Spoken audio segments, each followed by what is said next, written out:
खुलुमबाय बयनिसिमबो नोंथांमोननि थाखाय माखासे खौरांफोर लानानै फैलायबाय आरो चेनेलाव गोदानब्ला अन्नानै चेनेलखौ साबस्क्राइब खालामनानै लादो बेल आइकनखौ एलाउ होनानै ला जाहाथे नोंथांनाव सिगां नटिफिकेसन सहैग्रोयो।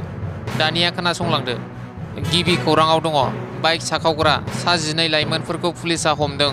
बाक्सा जिल्लानि सिङाव थानाय सिमला पुलिसा बाइक साखावग्रा सा 12 लाइमोनफोरखौ हमनायजों लोगोसे गंद बाइकखौ जब्द खालामदों आरो बे हमजानाय सा 12 लाइमोनफोरनि सायाव आयेनारि राहाजों साजा होनाय जागोन। नैथि खौराङाव दङ चिरां जिल्लानि सिङाव थानाय रुनिकाटा गोजौसिन गेजेरारि फरायसालियाव साइकेल राननाय हाबाफारि लादों। बे साइकेल राननाय हाबाफारियाव रुनिकाटा गोजौसिन गेजेरारि फरायसालिनि गोरायुं सत्येन्द्र सिंह, 14 नं चिरां दुवार ब्लक कमिटि इउपिपिएलनि आफादगिरि बिरदाव मोसाहारि आरो 10थि दुवार दखरा एबसुनि आफादगिरि सनजित बसुमतारी आरो गोबां फोरोंगिरिफोराबो बाहागो लानानै हाबाफारिखौ जाफुंसार होदों। थामथि खौराङाव दङ क'क्राझाराव मोनसे गिख्रंथाव जाब्रबथायाव सासे लाइमोननि जिउ खहा।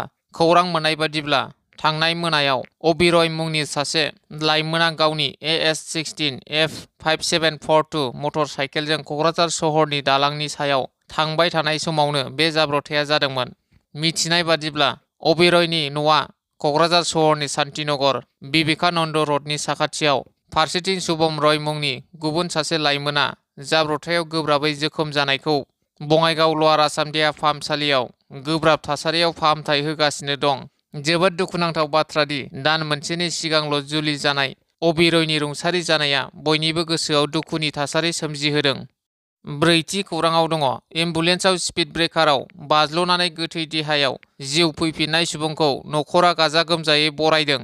थांनाय सानखालि समाजारि बिजोङाव गोसारनाय महाराष्ट्रनि कल्हापुराव डक्टरफोरा थैबाय होनना फोसावनाय गोथै सहखौ जोबथा बिदाय होनो थाखाय न' फारसे लाबोबाय थानाय एम्बुलेन्सआ स्पिड ब्रेकाराव बाज्ल'नायनि जाहोनाव सुबुंनि देहायाव जिउ फैफिनदोंमोन आरो बे सुबुंखौ न'खरनि सोद्रोमाफोरा गाजा गोमजायै बरायो। बाथि खौराङाव दङ चिरां जिल्ला दुलाराय बाथौ गौथुमनि खुंगा 32थि बोसोरारि जथुम्मा मावख'खौ बेखेवबाय। चिरां जिल्लानि सिङाव थानाय खुंग्रिं ओनसोलनि सेलेखागुरि बाजार गेवलां गेलेग्रा फोथाराव जानो गोनां चिरां जिल्ला दुलाराय बाथौ गौथुमनि खुंगा 32थि बोसोरारि जथुम्मानि खुंफुं आफादनि मावख'खौ चिरां जिल्ला दुलाराय बाथौ गौथुमनि खुंगा 32थि बोसोरारि जथुम्मा खुंफुं आफादनि मासिगिरि बिरदाव मोसाहारि बिथांनि आखाइजों बेखेवनानै होयो। द'थि खौराङाव दङ HMPV भाइरासआ चीन हादराव गिख्रंथावै गोसारगासिनो दं। फिन कभिड-19नि रोखोमसे HMPV भाइरासआ चीन हादराव गोबां गोहोम खोख्लैदों। खौरां मोननाय बादिब्ला हिउमेन मेटा निउम' भाइरास मोनसे जिउसा जाय फ्लु बादि लैखोन सोमजिहोयो आरो बियो चीन हादराव गिख्रंथाव महर लादों। जाय HMPV भाइरासआ सुबुंनि देहायाव साग्लोबसारना हां लानायाव गोबां जेंना सोमजिहोयो। बे HMPV भाइरासनि साग्लोबनायजों सुबुंफोरा हां लानायाव गोबां जेंना सोमजिना चीन हादरनि देहा फाहामसालियाव सुबुंनि होंगो दोंगो। कभिड-19नि रोखोमसे HMPV भाइरासआ चीन हादरनि थाखाय गिदिर खैफोद लाबोदों। कभिड-19नि उनाव चीन हादराव HMPV भाइरासनि गिख्रंथाव गोसारनाय।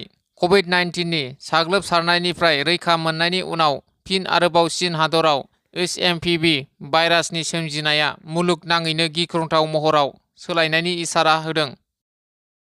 स्निथि खौराङाव दङ क'क्राझार जिल्लानि सिङाव थानाय खुन्थाइबारि गामिनि रुपसोरां नार्जारि, मनिसा नार्जारि, बुहुमराज नार्जारि, लिपिका नार्जारि बिथांमोननि माखासे गोनांथार फोरमान बिलाइया गोमादों। बेनिखायनो सोरबाफोर मोनोब्ला 6001471806 मबाइल नाम्बारनि गेजेरजों खोन्थाहरनो खावलायहरदों।